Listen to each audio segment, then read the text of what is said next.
The ship that was carrying me away from England to Africa in the autumn of 1938 was called the SS Mantola. She was an old paint-peeling tub of 9,000 tons with a single tall funnel and a vibrating engine that rattled the teacups in their saucers on the dining-room table. The voyage from the port of London to Mombasa would take 2 weeks, and on the way we were going to call in Marseille, Malta, Port Said, Suez, Port Sudan and Aden. Nowadays you can fly to Mombasa in a few hours, and you stop nowhere and nothing is fabulous anymore. But in 1938, a journey like that was full of stepping stones, and East Africa was a long way from home, especially if your contract with the shell company said that you were to stay out there for 3 years at a stretch. I was 22 when I left. I would be 25 before I saw my family again. What I still remember so clearly about that voyage is the extraordinary behaviour of my fellow passengers. I had never before encountered that peculiar empire-building breed of Englishman who spends his whole life working in distant corners of British territory. Please do not forget that in the 1930s, the British Empire was still very much the British Empire, and the men and women who kept it going were a race of people that most of you have never encountered, and now you never will. I consider myself very lucky to have caught a glimpse of this rare species while it still roamed the forests and foothills of the earth, for today it is totally extinct.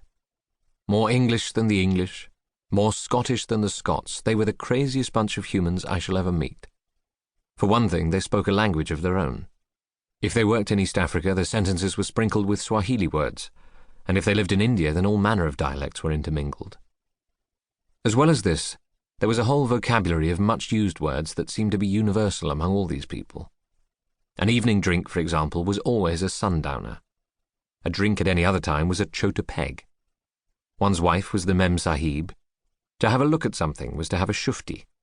And from that one, interestingly enough, RAF Middle Eastern slang for a reconnaissance plane in the last war was a shufti kite. Something of poor quality was shenzi, supper was tiffin, and so on and so forth. The empire builder's jargon would have filled a dictionary.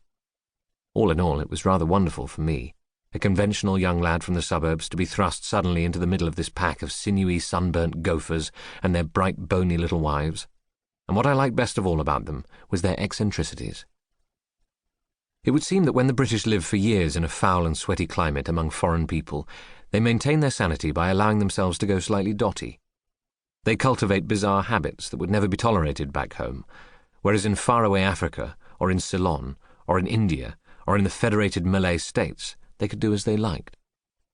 On the SS Mantola, just about everybody had his or her own particular maggot in the brain, and for me it was like watching a kind of non-stop pantomime throughout the entire voyage.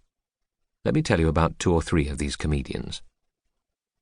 I was sharing my cabin with the manager of a cotton mill in the Punjab called U.N. Savoury.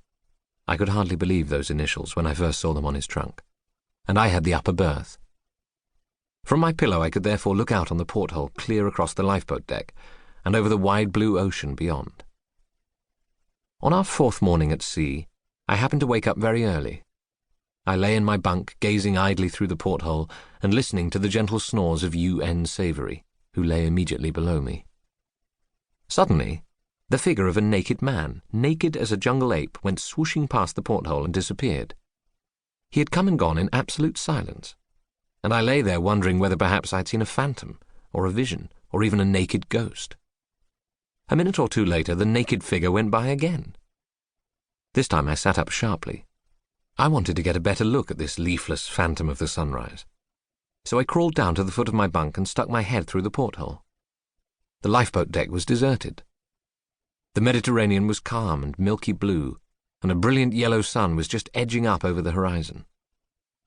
The deck was so empty and silent that I began to wonder seriously whether I might not, after all, have seen a genuine apparition, the ghost, perhaps, of a passenger who had fallen overboard on an earlier voyage, and who now spent his eternal life running above the waves and clambering back onto his lost ship.